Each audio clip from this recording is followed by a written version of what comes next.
And you know what's one of the more frequently used words with toxic? Yeah, you guessed it, algae. And so far this fall, Dan says he's dealing with at least one more curveball. Andrew Pollock was at the White House again today, spreading his message. I want to show you guys the damage that we're talking about here. Take a look at this marina.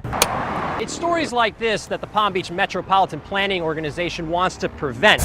So if you do work outside, we've got a doctor with some tips. So now there's a new technology being discussed, a robot that actually collects the algae. That total number is likely to be much higher than that, just a huge support. But right now, clearly, the winds are the biggest concern. So as we all know, our state leaders are working on a number of projects, but we also can't forget that our local leaders are working to improve water quality as well. You can see here the remnants of where a brush fire flared up and it threatened a lot of homes here. So in 2018, people here on the Treasure Coast, they've been very active in documenting the water crisis, ultimately posting on social media, and it's made a huge difference.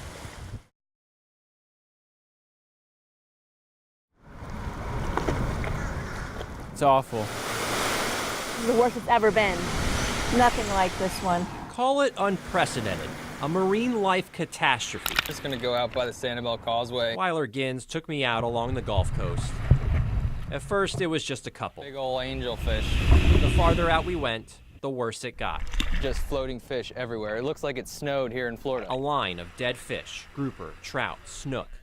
Then we found this, a sea turtle. Imagine not a fully grown one. Makes you want to cry just seeing dead fish in every single direction as far as you can see. So all of these fish have been washing ashore and crews have been working hard to clean it all up. Along Fort Myers Beach, piles and piles of dead fish like this, an ongoing effort to remove it all.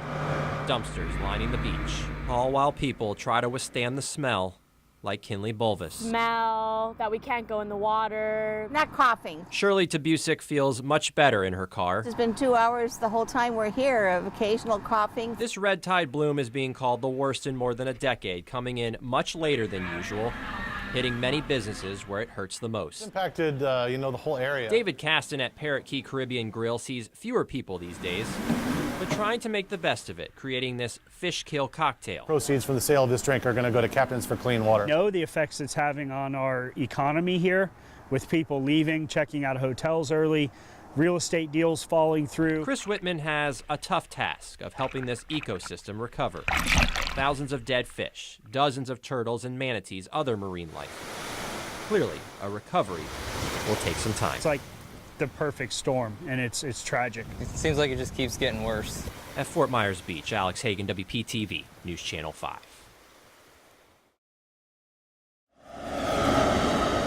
One month. It's crazy because it completely flew by.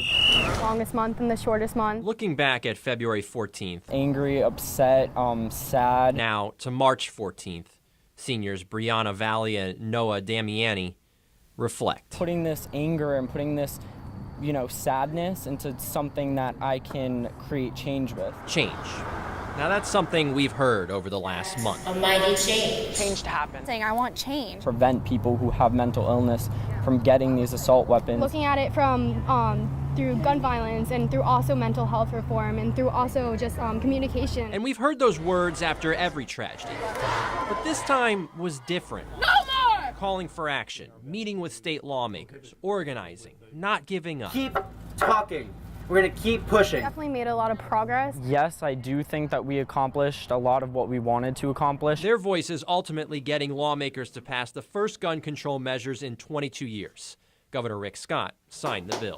Shows that we were able to work together through that. Support behind them. That's what we want from our leaders. Like AP government teacher Jeff Foster. Maybe this will be the time in history where we can actually change that and find a third party that, instead of bickering all the time, we can get stuff done. English teacher Darren Levine. Turn something like this, as horrific as it is, into a positive. I can't be prouder of them for what they're doing. Change happened, and they vow they're not close to being done. We're not here just to talk, we're here to make change. So, to be continued. I think we'll be the change that we want to see in the world.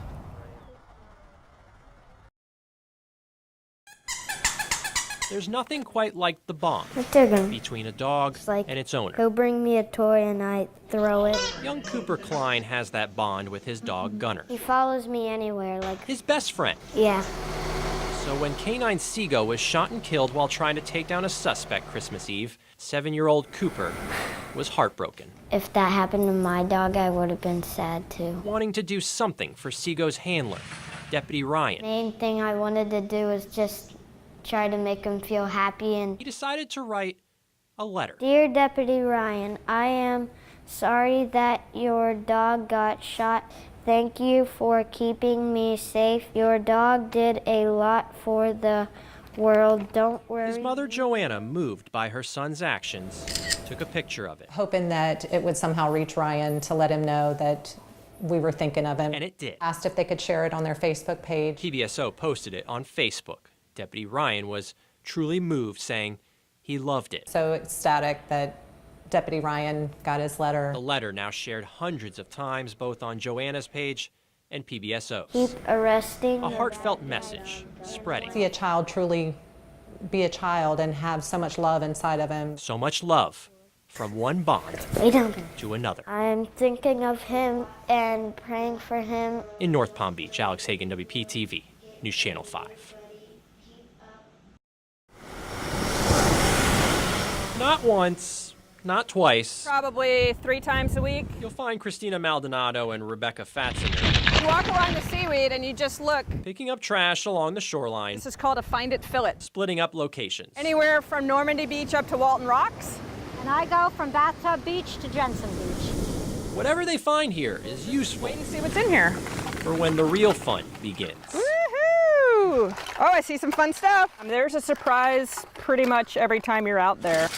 About 20 containers full of trash still. Toothbrushes are fairly common, lighters fairly common. And then those surprises. Colorful beach toys. All used for Eyes like that. Squirt gun. their colorful creations. How easy it is and how much fun it is. Rebecca's backyard is like an art show. This is kind of a permanent exhibit in my yard lately. On this day, we focused on the holidays. That's the Grinch. The Santa, I made him within the past week. Also, Made him into little monkeys. and my personal favorite, This is the Beatles. Trashy Road. the past several years constructing many different creatures. Probably say 1,000. Oh yeah, definitely. They call it To use ropes. TC Trash Art. It's a lot of fun. See if I can help pick things up. When I asked both what they hope to do with their art, it's still up in the air. But here's an idea. Make some kind of a children's book. We could use the characters that we've made throughout the years into some kind of story that would help push the message to minimize your plastic use. Both do know they won't stop having fun That's beach trash. while protecting paradise, as long as trash keeps washing ashore. Doing this, it makes it really fun. In Jensen Beach, It definitely is an addiction. Alex Hagan, WPTV, News Channel 5.